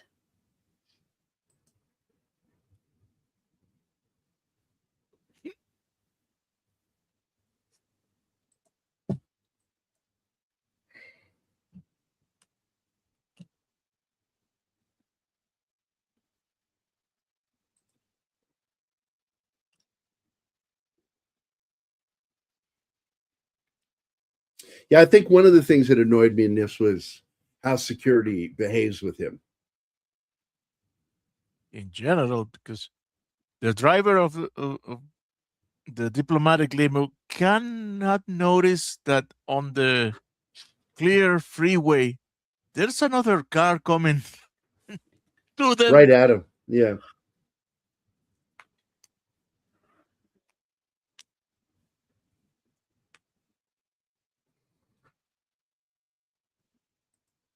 He's got to shoot the woman he's in love with in the fucking head. Doesn't want to do it, but he fucking does it. He does his job.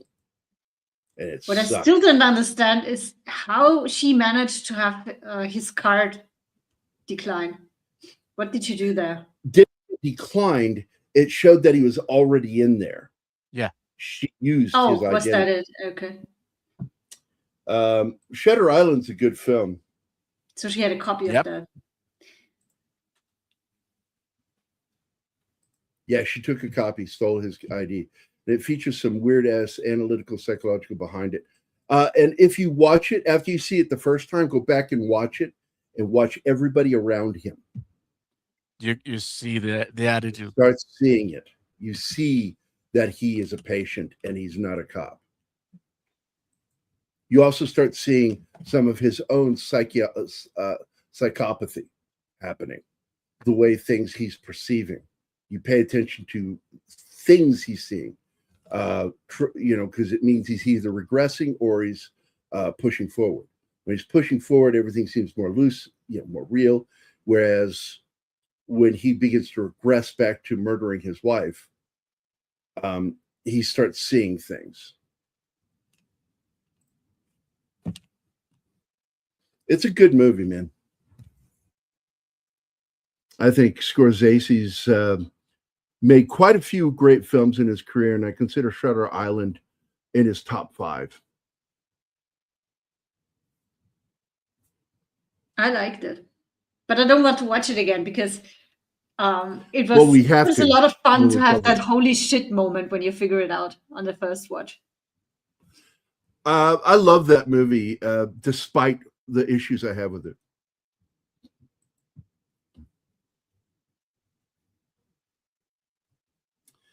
Yeah, it's just what I'm looking forward to is seeing the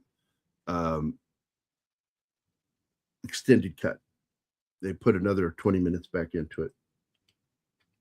Originally, it was 17. 40 minutes. Originally, it was 40 minutes, and they cut it down to 2 hours because it was a 3-hour movie. And then the extended cut was originally supposed to be like an hour, 20-something minutes.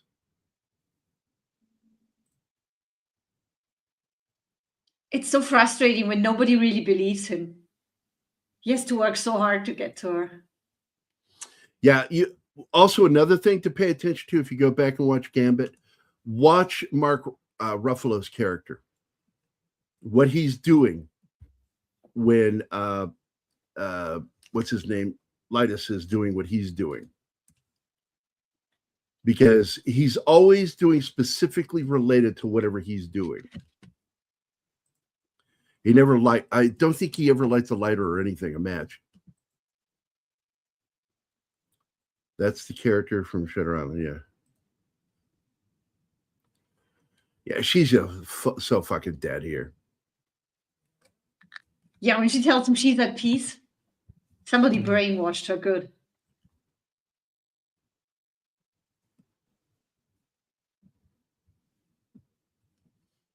Yeah, my big beef about that film Gambit is the apartment building, those weird characters. Like, just I felt they were completely unnecessary, and I didn't like it. It's goofy. And everybody knows when it comes to the Disney stuff, I don't like goofy. Gosh.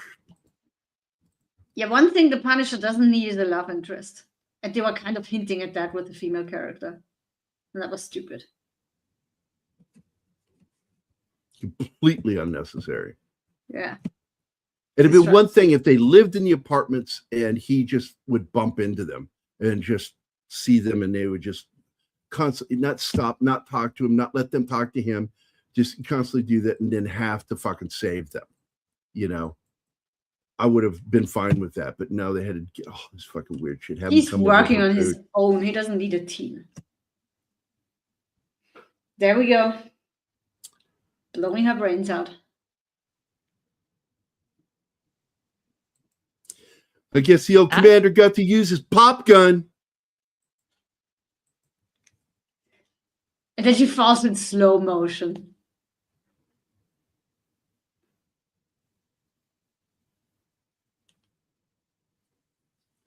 To me, that should have been done full normal speed. Yeah, that was weird. You should have been from behind him, firing a shot, and her dropping straight to the ground, like a puppet that had its strings cut.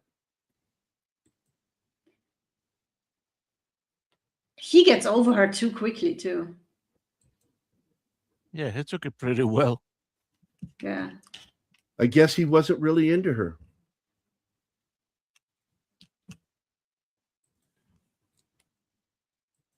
I don't know. I think he was. Well, oh, this lady's a fucking bitch. Yeah. At least he had the chance to really look into her mind.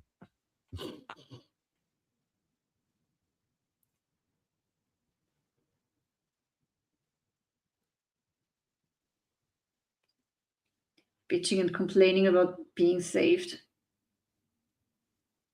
Well, she doesn't know that.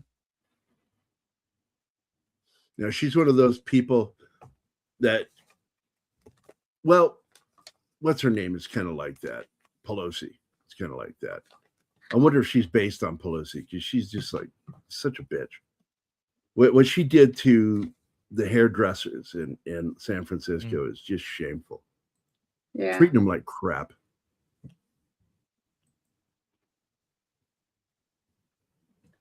Only to go to her own hairdresser without the mask. Yeah. And got caught. You remember Gary talked about that shit on Nerdrotic. I was blown away that it was his wife was involved with that. I was like, God damn. Oh, no, I didn't know. Yeah, she's a hairdresser. No, I know that. Because that's where he got the information from, as I recall. It was from his wife.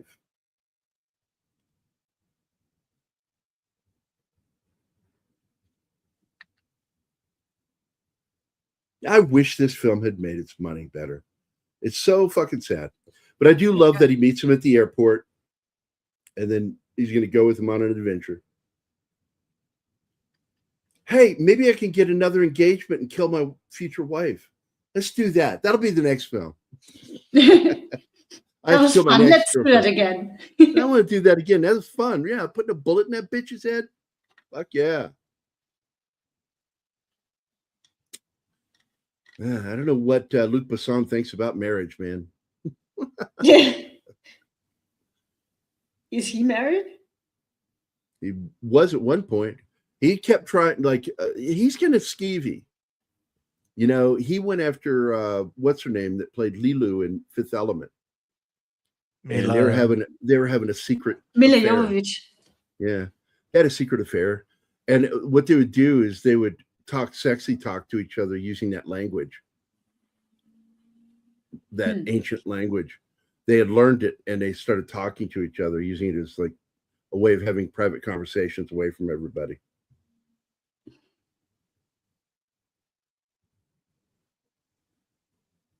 Wow, he was married 4 times. Hey, we tied. Oh, Yeah. the marriage thing that was a bullet that Rhys avoided, but she didn't. Oh. Yeah. Wade says, watch out, Anima. Yeah, I'm not proud of that. It's like, I just don't know how, for years, I didn't listen to my inner warning system. Well, with the first one, you really couldn't because your family pushed for Well, that. that was something different because in that one, I chose to marry her for my child. And it wasn't about love because I didn't love her. I was in love with someone else and had to end that shit.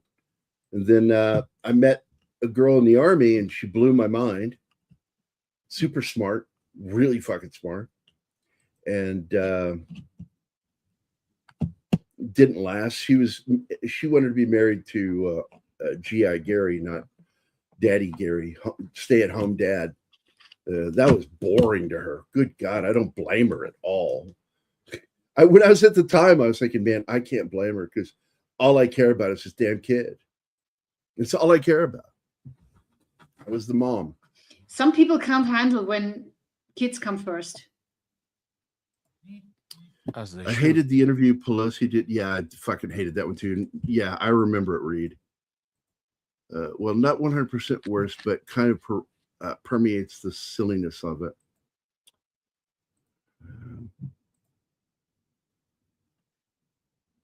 What does Gary's daughter think of what? She loves maybe? Anima. Oh yeah, she loves each other. Anima. Yeah, they bonded pretty quickly. And Zoe was all bawling when she left. She up to meet us at the airport. I couldn't believe she really did that. Yeah, she's not a morning person. Not at all. That meant a lot that she did that. And she got breakfast for I'm not gonna say his name. I should say his name. That's in the past.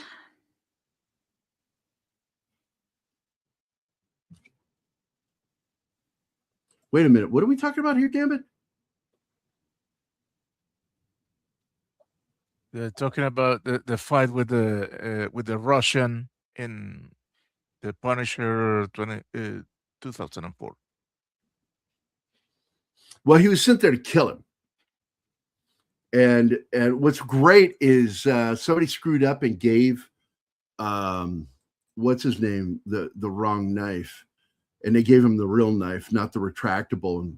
And so when you see him stab him on camera, that's the real moment he stabbed him for real. What?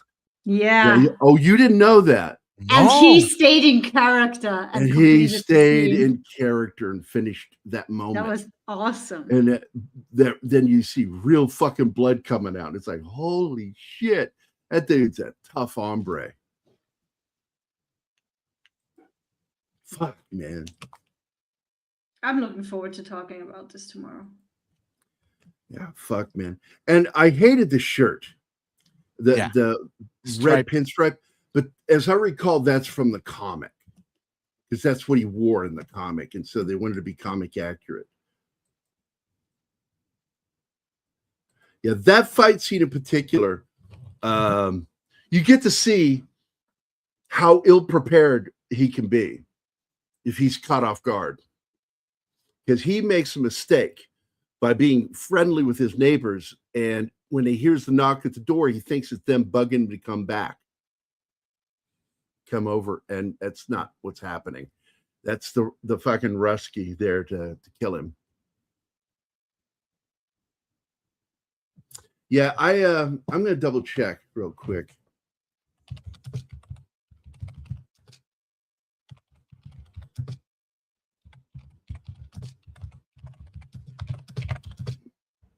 Was it Dimitri? Is that his name? Don't recall.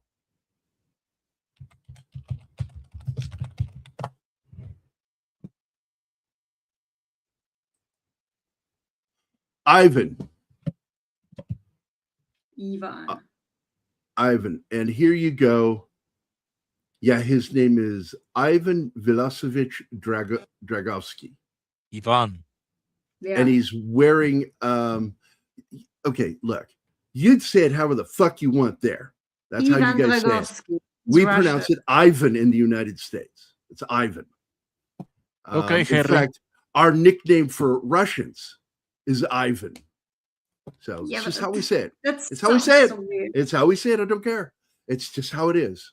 Okay, Henry. It sounds weird to me the way you guys say it. So the Russian is wearing the red shirt in this photo. So I'm going to share it with you. Share screen, the Russian, share, and there you go. If you want to add it. So they tried to be comic accurate with it. Yeah, but sometimes you shouldn't. I agree with you because I thought it was a stupid looking shirt. You know what it reminded me of is the bartender in the song video, the music video for Down Under.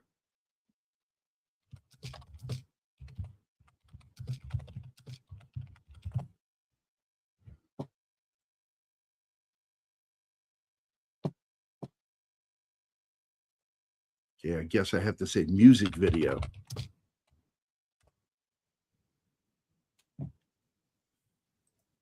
Yep, there we go.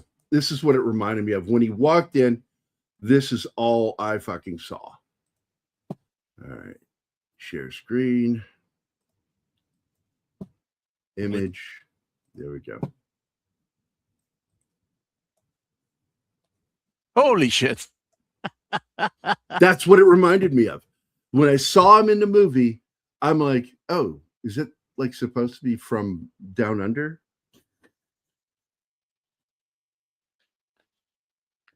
That's what he looked like in the movie to me. Just fucking goofy looking shirt. That's a clown shirt. Well, so is the shirt that Ivan wears in the movie. So it's just weird. Yeah. Oh, told you. I told you it was happening. I told you I did. What? I'm so lonely. So That. lonely. So lonely inside real alone. John Travolta You didn't plays. believe me. Yeah, he plays the main villain. But the main villain gets played by the Punisher. Yes. He plays the villain, but the Punisher plays the villain too by playing him. Please. Not as an actor, but by tricking him. Yeah, please stop. I met a man from Brussels. He was 6'4" and full of muscles. I said, "Are you trying to mock me?" I think his name. Because I come from the land of plenty. He says, "Oh no, you come from the land down under." Great fucking song. And they really, the Australians love that song. It's almost like their new national anthem. They will fucking sing that song with pride.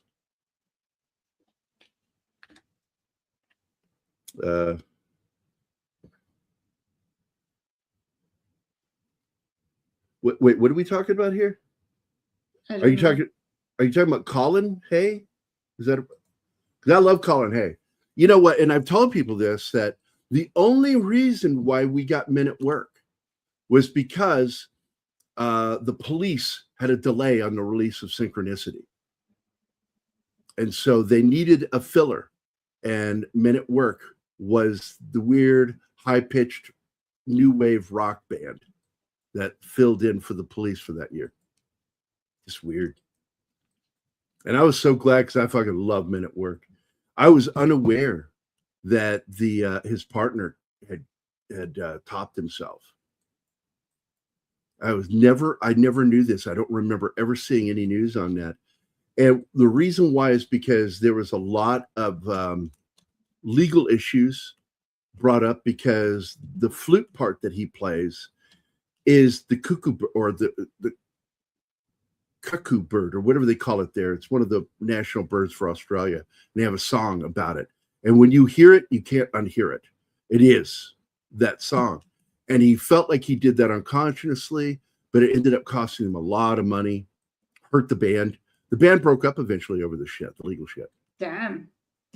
And he got so depressed, eventually he gave up, and it crushed. I just forgot his name, Colin. And he was broken by that shit because they were good friends at one point, and it just made him so. Yeah, Kookaburra, that's it, buddy. Thank you.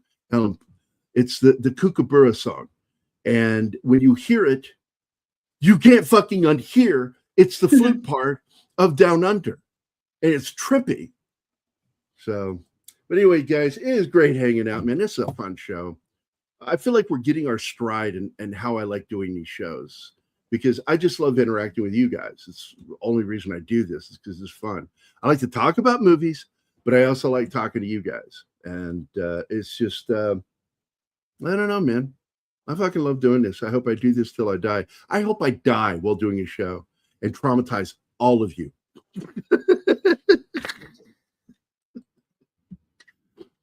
But then you don't find out until like I've been dead for 10 or 15 minutes. Oh my God, it'll be like that poor comedian, Scottish comedian that had that show, died on live TV. And everybody thought it was just part of the act. Damn. Reed knows what I'm talking about. That's heartbreaking. I can't watch that. There are certain videos I won't watch because it hurts to watch it. It emotionally hurts. Watching him die was just awful. And all those children in the theater that found out, oh my God, that he had just had a massive widowmaker heart attack. And he just fell back against the curtain and went to the ground and was dead. And he let out a snore, one snore. J.K. Rowling is being berated for voicing her anti-trans opinion. It's not anti-trans, it's pro-women stance. Yeah. Really. It's like she's defending women's rights. And you can't trump women's rights with anybody else's. It's like, well, men make better women. That's bullshit. They're not biological women, and they shouldn't be in the locker rooms with them. The sad part is, who is the latest one doing that? I've never heard her make pro-life statements. I never have. No, she's not. And I subscribe to her. I've never heard her do that, Betty. But she is very pro-women. And I don't think she's pro-life. I don't. I think she's pro-choice. But she is very pro-woman. And people want to lump her in with red pill. And it's like, no, it's not red pill. It's being a good feminist, a true feminist, defending women's rights.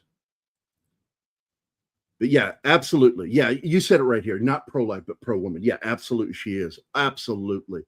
I don't consider her anti-trans. She's not against them, but she's against them trumping women's rights.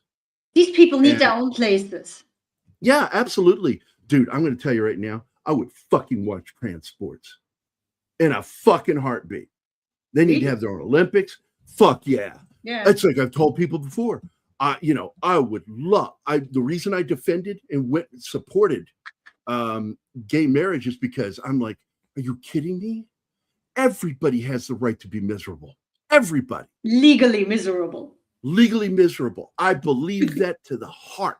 And I'm going to tell you this. You've not seen anything on television until you've watched Gay Divorce Court. I want that show. Okay. It will be the most dramatic thing you've ever watched. I guarantee a fainting a week. And a slap fest. Yeah, I think I'd watch that. Yeah, Helen Place like that one. And by the way, I'm not going to take credit for that. I stole that from Robin Williams. If you're going to steal from the best. Yep. No, wait, I stand corrected. Still the best. Dennis Miller. Dennis Miller is the one who made that joke about Gay Divorce Court. I fucking laughed my ass off when he said that. He says, my God, the sheer entertainment of that idea. Yet John Lithgow is led to believe that JK is, yeah, she is not anti-gay at all. I had somebody, I've had people say that I was anti-gay, and I'm like, no, I'm not. I'm very pro-gay. I'm pro-gay rights. And one of my closest friends, Scott from Game convention. He and his husband, close friends of mine. Chris owned 1984, the video arcade here in town. I mean, great arcade. All of it classic video games and pinball. And everything that was popular in the 80s is in that fucking place. And they owned it together. Eventually, he sold out and they separated. And I'm not sure what the heck went on. And I think politics fucked their marriage up. Because Chris is a little more relaxed, and let's see what happens. He's a capitalist, and whereas Scott is like very powerfully activist gay man. But he came up to me one day, and I just explained to him. I said, "There's no rights that I have that you don't have as a gay man. You have every right I have. You don't get any special rights. You have the exact same rights as me." And I said, and you need to always make sure that that's not infringed upon. That's the only thing you need to worry about. These extra rights that you guys are asking for is nonsense. I don't get that. So if I don't get that, you don't get that. That's what equal rights is about. It's a powerful word, equal. And I believe in equality. I absolutely do. And, but I don't agree with Lithgow there. No, look, I love Lithgow, but I don't agree with most actors' politics. One of the worst right now is one of my favorite actors and one of Anima's is Robert Picardo. His support of that fucking new Star Trek shit is heartbreaking. And I just told Anima yesterday, I said, we just need to back up and stop paying attention because I don't want him ruining my love for him. Because he really is one of my favorite actors of all time. And I thought that was great. You feel the same way. Yeah. Let's see. What is this? It's always agree with us on everything or you're a phobe. Gotcha. Yeah, totally true. Gambit, first, I thought he said that GK was anti-trans. And that is what was being said. She's anti-trans. I think she's not anti-trans. She's pro-women's rights. She's not going to let anybody infringe on women's rights. And this is an infringement on women's rights. All of us are true disciples of equal rights. Absolutely. I don't know anybody in my life. Keith and I are, because I brought this up the other day, we are the original woke. We are what woke is supposed to be. We grew up on Star Trek, Electric Company, Sesame Street. I believe the way we think, despite my being on the conservative side of the line and him being on the liberal side of the line, we don't argue. We have never had an argument in our coming up on 20 years of friendship. Never argued. We talk a lot. When we get to talking, man, we don't agree on everything, but we don't argue over it. We try to find that middle ground in our conversation on the things that we do agree on. And we do. We agree on a lot of things. I'd say we agree on 80% of stuff, and maybe 10 to 20% we don't agree on, or kind of mildly are not in agreement. And I like that. I don't like people who are extremes. He might have said it deliberately. I don't know. Look, Hollywood has proven that they don't understand shit that they're talking about. So I always advise people, don't listen to them. I think there's like only 2 people I've ever seen in Hollywood that I could listen to. And one of them is James Woods. I think he goes a little more right-wing than me, a little bit, but I do like it because I'm not a Christian conservative. I'm a conservative, but I'm also extremely liberal in a lot of my leanings. And those are anytime it deals with the poor and the needy. Because I grew up poor. I know what it fucking feels like. So what's this, Tim? Hey, Tim. Hi, Good Tim. to see you, buddy. Right Give at me the a video, end. Martin. On it. What is right and wrong? Well, that's just it. Yeah. Go ahead, buddy. I'm trying to find it. I'm just waiting for you because I don't want to interrupt you. Are you ready? Are you ready now? Are you I ready don't now? care. Are you Fuck ready? off. Jesus Christ. By what name are you known? There are some who call me Tim. Let's see. Tim and Andy both have private relationships with me. We talk all the time, every day. I talk with Tim and I talk with Andy Morrow, and I like talking to those guys, man. They also, when I'm having a rough day, because one thing that we don't talk about, and Tim, one of the reasons why I have so much trouble with doing artwork sometimes is, Animal will tell you, my hand shakes badly. Yeah. And on some days, I'm not going to get any artwork done. And that might not be just one day. That might be like several days. My hand's shaking so bad I can't do any artwork. And I use Photoshop. And in Photoshop, I have a ability to smooth my brush strokes and pencil strokes. But it's so bad sometimes that even that can't hide it. It looks like... fuck, man. It looks like somebody with a mental problem was trying to draw something. And God, man, it fucking upsets me that my body is abandoning me.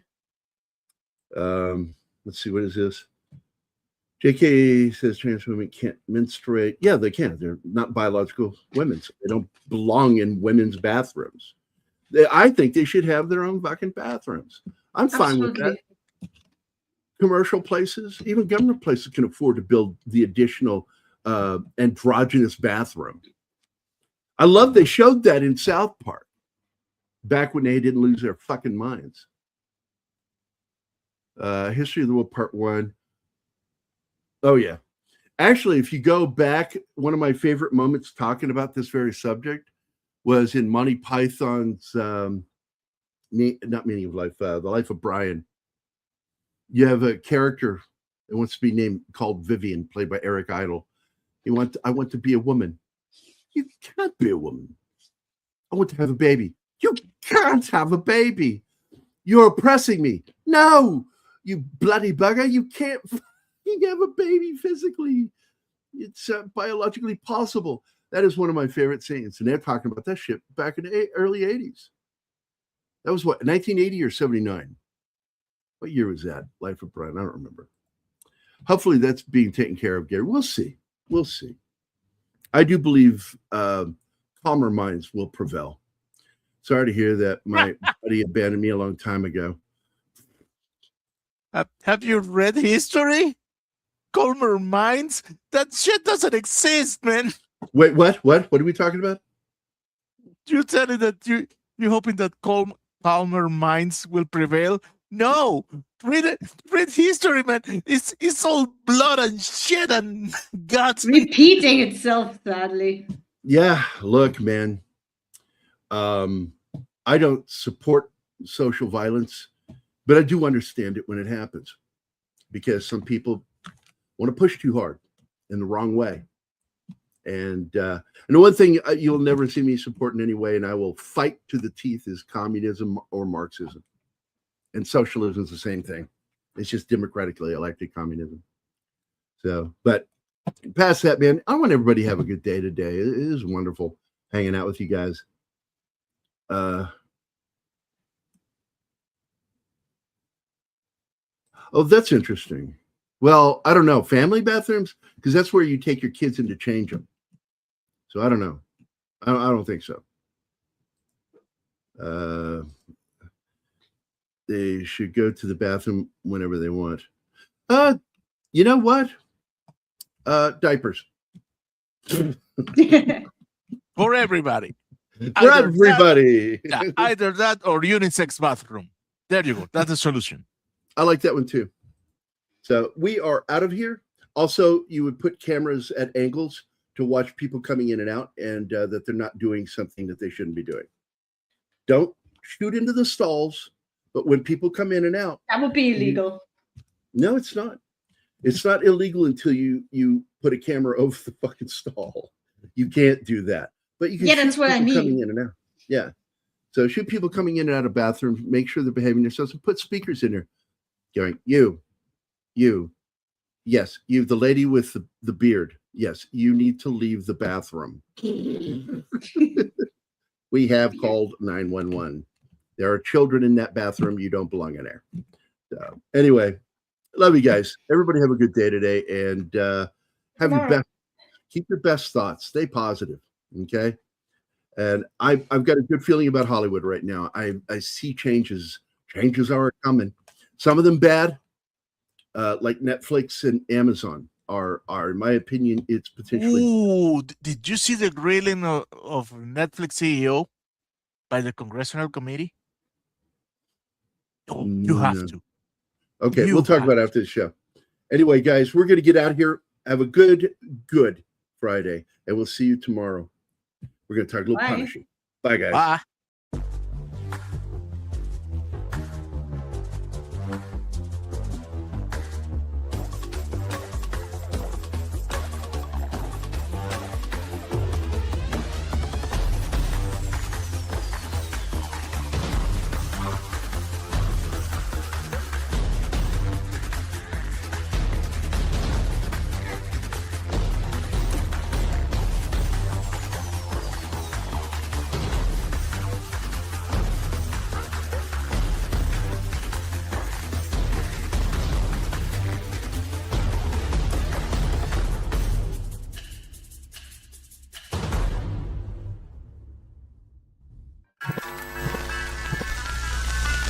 Y'all come back now. You hear?